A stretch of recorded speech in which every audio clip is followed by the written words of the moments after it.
Well, it's that time again. The time of year that makes us forget that we are about to endure 5 months of really terrible weather. Now you're like, you think you're counting December, January, February, and you're like, March is going to be nice. March is not going to be nice. June will be nice. And May 28th is going to snow. Now the good news is that we are also about to overspend and make some really bad financial decisions too in the next couple weeks, right? And probably gain about 10 to 15 pounds as well. So I'm gonna be cold, broke, and chubby. Which is a problem for me because these clothes are already really too tight to begin with. Amen? Don't say amen. Good job. But the good news is, Christmas! Give it up for Christmas. It's coming. It's coming.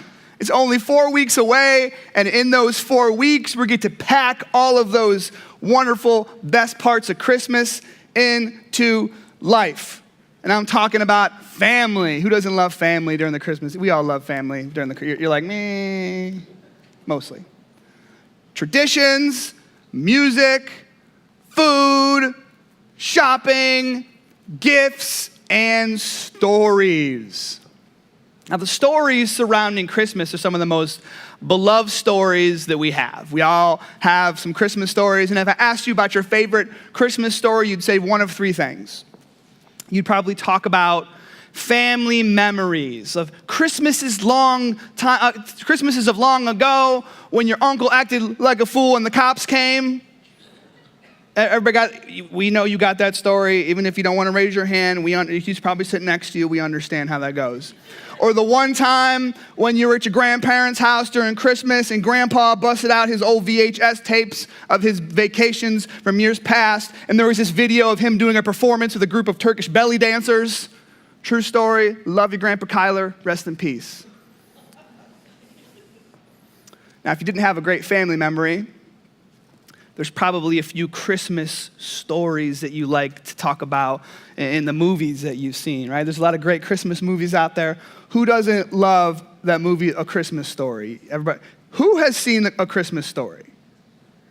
Everybody here has seen A Christmas Story. If the person next to you didn't have their hand up, you better tackle them after church, make them go to your house and put that movie on. Because who doesn't like little Ralphie in his Red Ryder BB gun? Ralphie, you gotta shoot your eye out, boy. Who doesn't love the bunny suit coming down the stairs, or the tongues getting stuck on the pole, or Ralphie trying to help his dad change the tire, and he spilled the bolt, and he yelled out, fudge! And the guy's mouth, what? You don't know what I'm talking about. Watch the movie. How about Miracle on 34th Street? Charlie Brown Christmas, Home Alone, The Grinch, Elf, Die Hard, all Christmas classics. Now, hopefully, if you have a favorite Christmas story involving the family or a favorite Christmas movie, you also have a favorite Christmas story or element from the birth narrative of Jesus from the Bible. You got one of those? What's your favorite? Anybody want to tell me? Yes, sir. What's your favorite? That's right, Mary and Joseph. How about the manger, right? You got the manger. You got the star. You got the shepherds. You got the angels singing. You got that sweet Christmas tree that was next to Jesus' manger. Thing was like 40 foot tall. Not in the Bible. Just testing you. You got all sorts of really amazing elements of the Christmas story, and those are all great, but it may come as a surprise to you, but I don't think any of those elements are present in the most important Christmas story. The most important, foundational, critical, most necessary verses in the Bible about Christmas don't say anything about Mary and Joseph. They don't mention anything about wise men. Doesn't mention anything about a star or a manger or gold or frankincense or myrrh. Now, all these elements we love are very important. They're all representative of the historical and observable elements of Christmas. And we love those, and they carry meaning for us, and we like to talk about them, we like to sing about them, and we will talk about them and sing about them as we build up to Christmas. But this morning, instead of talking about the historical and physical elements of Christmas, I want to set the stage for those things by talking about the theological, the spiritual, the mystical elements of Christmas that give meaning to the physical and historical. Because the physical and historical give us insight into the work of God, but the spiritual and mystical give us insight into the mind of God. And that's the place where we can find power and insight and inspiration and motivation for all of us here below. It's understanding the mind of God that helps us gain true meaning and true understanding and true inspiration. Now, if you have a Bible, I'd ask you to turn to the book of John, chapter 1. You can also use the Bible app. We're back in the Bible app. So if you have the Bible app, you can go to events and you can find Altar Church, and that way you can follow along with the notes. And there's reading plans, et cetera, et cetera. Great tool. Or you can just look up there. So starting in verse 1. In the beginning was the Word, and the Word was God, and the Word... In the beginning was the Word, and the Word was with God, and the Word was God. Now, if this is your very first time coming to church, or if you haven't been to church in a long time, if you've not read much of the Bible, you're reading this and you're thinking that this is pretty complicated. You're thinking, like, what does that even mean? Like, can you make sense out of that? It's pretty tricky. The good news is, it's really confusing and complicated for everybody else too. In fact, I always dread teaching this passage because it's confusing. But as I said, it's foundational to us understanding the true meaning behind Christmas and what it means for us. So it's important for us to work through it, and I think we can do that. But I need everyone to concentrate. Put your thinking caps on. Pay attention. And I think we can work our way through this. The author of this book, a guy named John, is writing this to a Greek-speaking audience. These people are Greek. They're not from Ohio. They're not from Jerusalem. They're from the various parts of Greece. And these people, just like us, have their own culture and bias and background that they bring into the interpretation of the text. Sort of like when I'm preaching, I speak using a language that you can understand. I teach using cultural examples and metaphors that you can understand. If I went to Mississippi, they might not be able to understand me as well. If I went to England or South Africa, I may not be relevant because I don't know that culture. That's the same thing John is doing here. So I want to present this passage in a way that it was presented to the original audience. In the beginning was the Logos, and the Logos was with God, and the Logos was God. He was with God in the beginning, and that probably just got even more difficult to understand. I probably just made it worse. Because what the heck is the Logos? Logos, thank you. Logos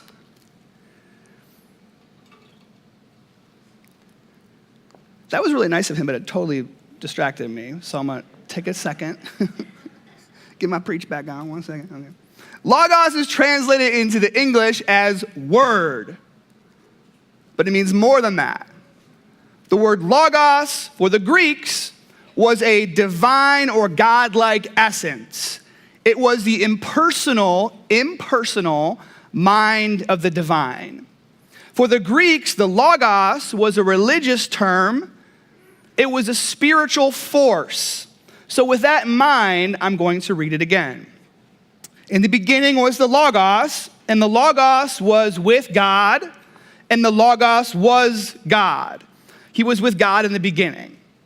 John is speaking directly to his Greek audience, and he's saying, hey, the Logos, which you know, is eternal, which means existing from eternity past. Never created, never born, has existed since the beginning of time, before the beginning of time. The Logos is with God and is in fact equal with God. And by the way, the Logos is God himself. So still a little bit confusing, but what he's saying in these 2 sentences in 24 words is introducing something to his audience that they've never heard before. And it was likely to change their lives forever. He tells them that something that they had been seeking after, something that they had been unable to find, was more than they thought it was. Now, I wonder, as we are sitting here and as I'm standing here facing the Christmas season, beginning a new sermon series, trying to process these really difficult and technical passages, if maybe there is something that you've been expecting or waiting for or seeking after or feeling or craving that you've not yet satisfied. I bet that's true. I bet you have. I bet that would describe all of us in some way. I'm confident that every single person here in this room is seeking after something, feeling some sort of void, looking for value or identity in some sort of thing that hasn't been satisfied. As soon as I get this job, things are gonna get better. But the job comes and things never get better. As soon as I got to school, it's just the school, it takes up so much of my time and I'm so distracted. As soon as I get out of school, things are gonna feel better for me and I'm gonna feel satisfied, but you get out of school and there's still no peace. When she says yes, when I ask the question and she says yes, I'll finally be satisfied. But then she says yes, and things get more complicated.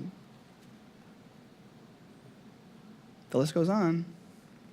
As soon as I make more money, as soon as vacation comes, as soon as the kids leave this house, as soon as I graduate, as soon as I move into that house, as soon as I find a better church, as soon as those things come, better never comes. Satisfied never comes. Because human beings are experts at seeking but never finding, and we exist in this state of perpetual longing and desire. The problem is, it's only going to get worse because we are entering into a season that is known for materialism and financial pressure. I promise you that during this coming season, you will feel like an inadequate parent or aunt or grandmother or grandfather.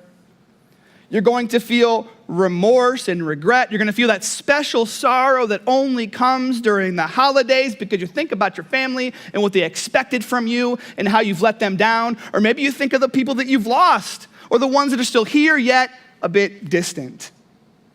This is the season of searching and feeling unsettled.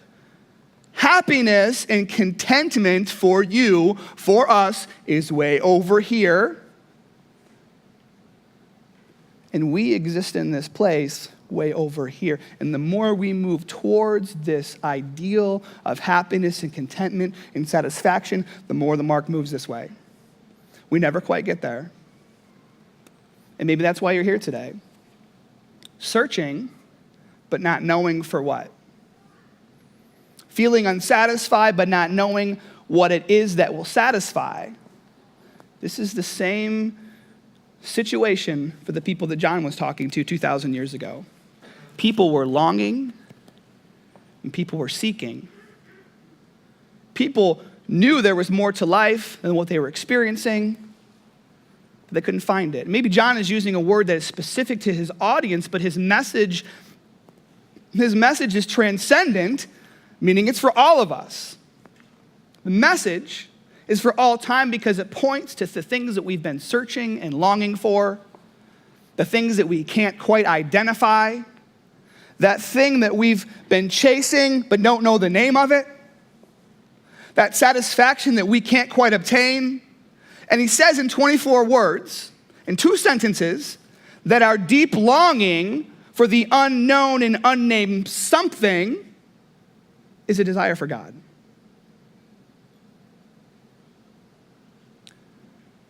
The thing that we fix our eyes on, even when we don't know it, the thing that we desire after, the thing that we chase and try to fulfill or meet with something else is always God. And God is not an impersonal force or spirit. God is a person, but more than a person, because it says in verse 3, through him all things were made. Without him nothing was made that has been made. In him was life, and that life was the light of all mankind. Understand that this deep longing that you've always had, this thing that you've been searching for that can't quite satisfy, is a person. It's a person. But he's more than a person. He's the source of all creation. There's nothing that has ever been made that is not carefully designed and created through him. He is the life force that flows through every human being who ever has walked the earth, who ever will walk the earth. The value of every human being, the sparkle in a human being's eye that makes you look at them and say, life is in there, is born through him. Comes from him. But we're not just talking about a positive energy or creative force. We're talking about a creator and life giver who has authority over evil and darkness. It says in verse 5, the light shines in the darkness, and the darkness has not overcome it. The darkness is incomparable to the light, because light always illuminates and exposes, and darkness flees in the presence of light. And this is really good news, because so much of our experience in this world is in darkness. The darkness and dysfunction of the world is all around us. You saw it yesterday, the day before. You saw it this morning, probably on the news, on Facebook, on Twitter. You'll see it when you go home. There's darkness and dysfunction in our past. There's darkness and dysfunction that we know lives in our own hearts. If we could ever sit down and have the courage and the humility to say, God, show me, then we can see it and point to it as part of the story of our lives. It's all around us. This is verse 9, the true light that gives light to everyone was coming into the world. The creator, the life giver, the one who has power and authority over evil and darkness, is coming into the world, not as an invisible force or something that we can't see or understand, but as something personal and something tangible to give light, to reveal and illuminate a path for all of us in the darkness. The true light, a light that does not fail or falter, and was coming to point us to a clear path home. And in the next verse is where the true miracle is, in verse 14. This is the verse that we sing about. It's why we unwrap presents and wear ugly sweaters and decorate trees and eat cake with nasty fruit inside of it. The Logos, that longing that we can't identify, the creator of the universe, the giver of life, the one who has authority over evil and darkness, became flesh and made his dwelling among us.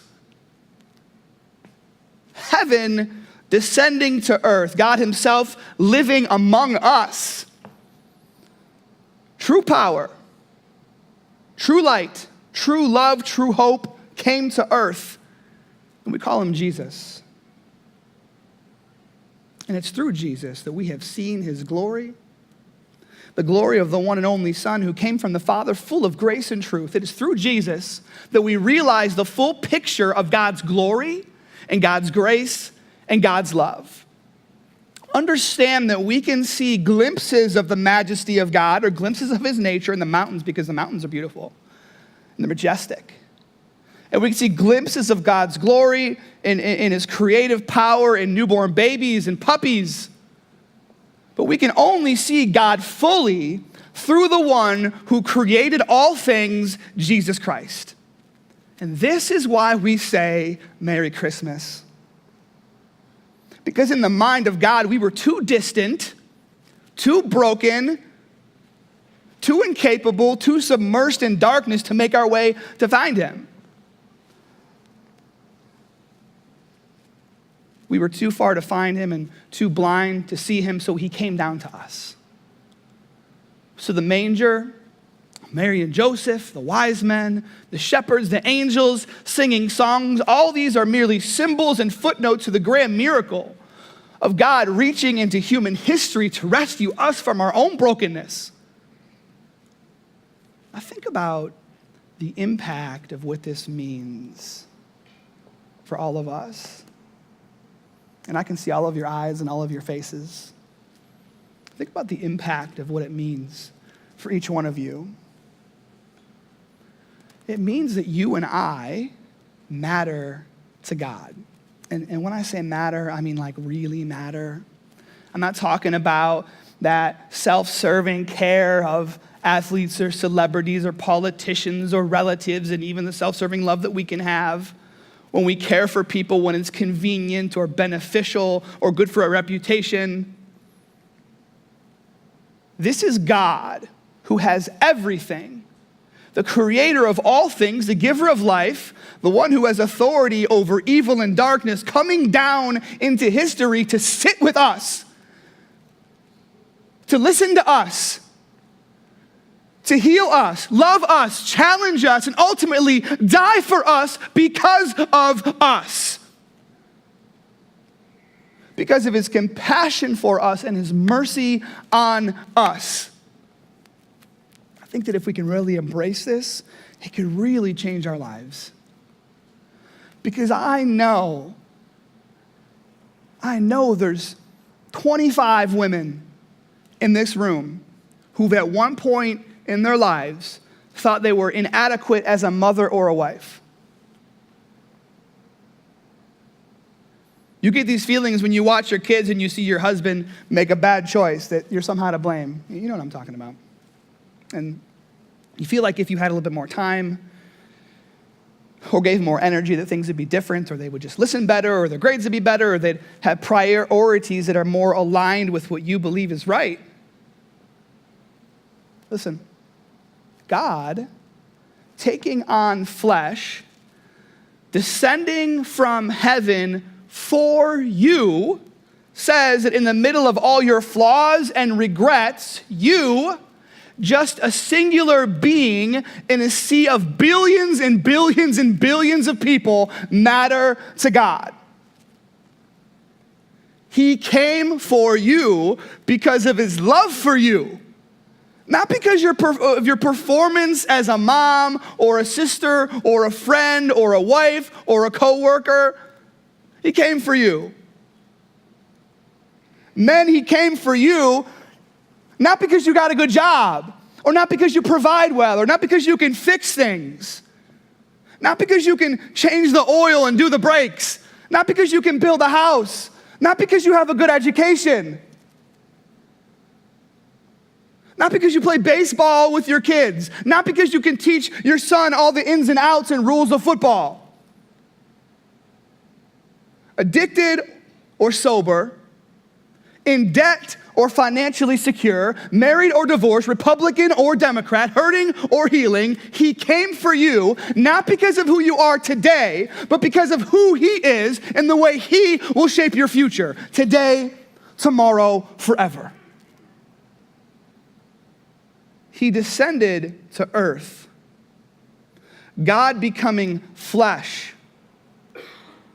And this means that in our bleakest, most hopeless stories, we are never too far outside the reach of God's intervention. You'll hear about this as we talk about the Christmas story in the weeks to come, but we know that God used a family marked by extreme dysfunction. 14 generations are listed, 14 generations in the lineage of Jesus. Dysfunction. Total, complete, and utter dysfunction. And Jesus had a mother who had a really unlikely story to tell to her husband. And he used poor people who didn't have any assets, shepherds who didn't have a voice, a city that didn't have any respect, a birthplace that didn't even have a bed. He sent a king with no subjects, a king with no land, no wealth, no authority, no protection. And through all of this, the most unlikely of people and circumstances and places, he opened up a pathway to heaven. so that we can be renewed and redeemed and restored back to him. What this means is that God is not intimidated by your addiction. God is not intimidated by your financial problem or your relationship fallout. So stop saying things like, I'm too far gone. Stop saying I'm hopeless. Stop saying it's too late or it's too hard, because it's in these circumstances where God says, here I am. Here I am to make a way. Here I am to light a path. It may be hard. It may be different than what you're looking for or different than what you expected, but here I am. And you matter to me. You matter. God becomes flesh. This is the primary miracle of Christmas, because it gives us access to God. It reveals to us the thing that we've always wanted but didn't know how to take hold of. But I think the most beautiful element of this miracle is the proximity of God to his people. It says in verse 14, the Logos became flesh and made his dwelling among us. In the original language, the word dwelling is best translated to camp. Anybody been camping? Camping is not fancy. Camping's not glamorous. It says Jesus made a home with us in the most basic and primitive way. Accessible, vulnerable, here with us.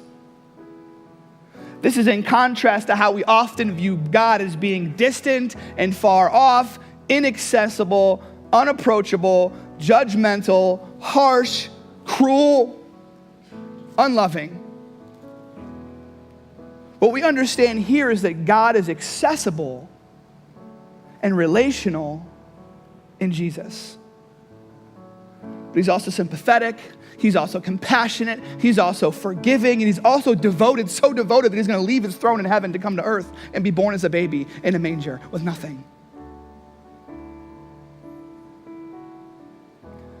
We find Jesus is accessible in the Christmas narrative.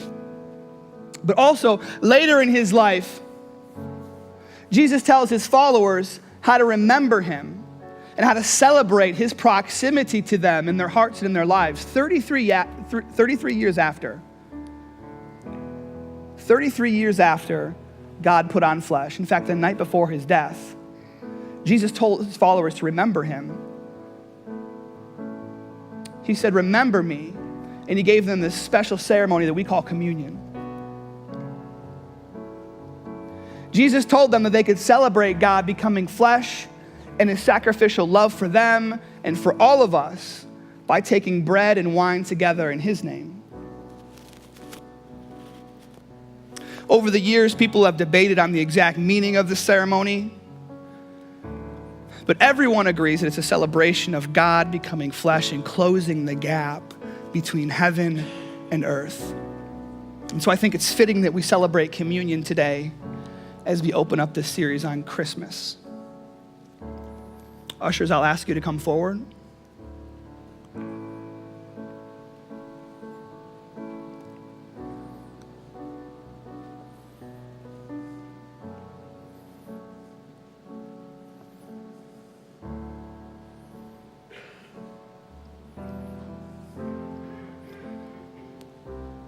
As they take their places, we want everyone to come forward and take the elements. And as you take the elements, take them back to your seat. Don't take them now. Just take the elements and take them back to your seat, and we'll take them together. Can you guys start coming forward row by row?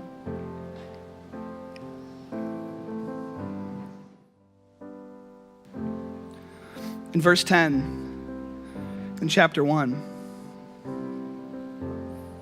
John is talking about the Logos. He's talking about Jesus. And it says he was in the world. And though the world was made through him, the world did not recognize him. He came to that which was his own, but his own did not receive him. And it's tough to wrap our minds around that. That Jesus created the world. All things were created through him and by him and for him. That means every single one of us. And yet, as he came into the world, the people he created did not recognize him. They did not recognize his love and devotion and passion for them. They were expecting a warrior or a king, and Jesus presented himself as humble.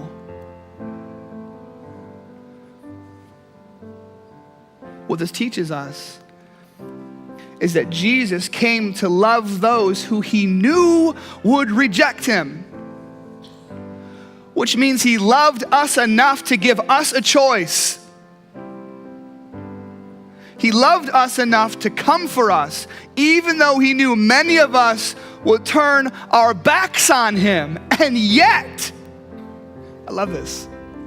I love this because it's so unlike us. It's so unlike us who will only love if we're loved back. We'll only give if someone's given to us. We'll only forgive if we've been forgiven first. We'll only make an effort if we know it's going to pay off. Look what it says in verse 12. And yet, to all who did receive him, to those who believed in his name, he gave them the right to become children of God. Children born not of natural descent or of human decision or a husband's will, but born of God. To those who received him, to those who say yes to his pursuit of us, he gives us the right and the privilege to become adopted into his family as children born of God. Before we take these elements together, I want to pray that each of us can understand what this means for our lives. Will you close your eyes and pray with me and reflect with me? Maybe you say that as you sit here this morning, maybe it's your time to reflect on his deep love for you and your desire to draw near to him. Maybe you say, God, today I need to remember your forgiveness. God, today I need to remember your love for me. God, today I need to remember just to cast my anxieties on you. Maybe today you say, God, my identity is found in you. Jesus, my identity is found in your name. Maybe today you have to say, Jesus, remind me of your grace and love. Motivate me to forgive like never before. Motivate me to love like never before. Maybe today is your time for the first time to say yes to Jesus. Jesus, I didn't know how much you love me. Jesus, I didn't realize that I mattered to you so much that you descend to heaven to come for me. I didn't know you came to be a light out of darkness, but I have been in darkness. And today I want to ask you into my life for the first time. And maybe I don't understand it all, but I know that I need you, Jesus.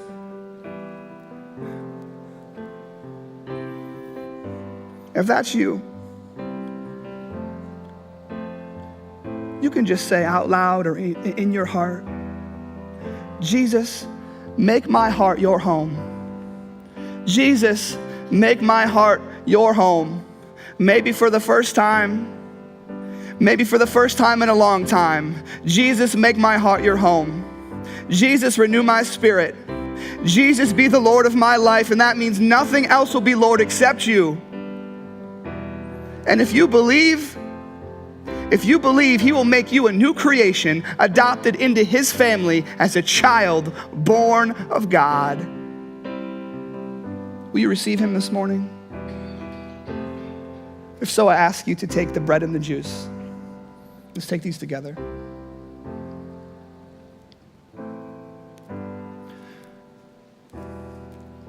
Church, today we can sing hallelujah because he has come for us. We can rejoice because he is present with us. We can stand to our feet knowing that we can access his love and his grace. We can sing praise confident that he can hear us. Let us sing out gratitude this morning, church. Sing knowing that we are his. Sing because he is sufficient, he is worthy, and his presence is in this place.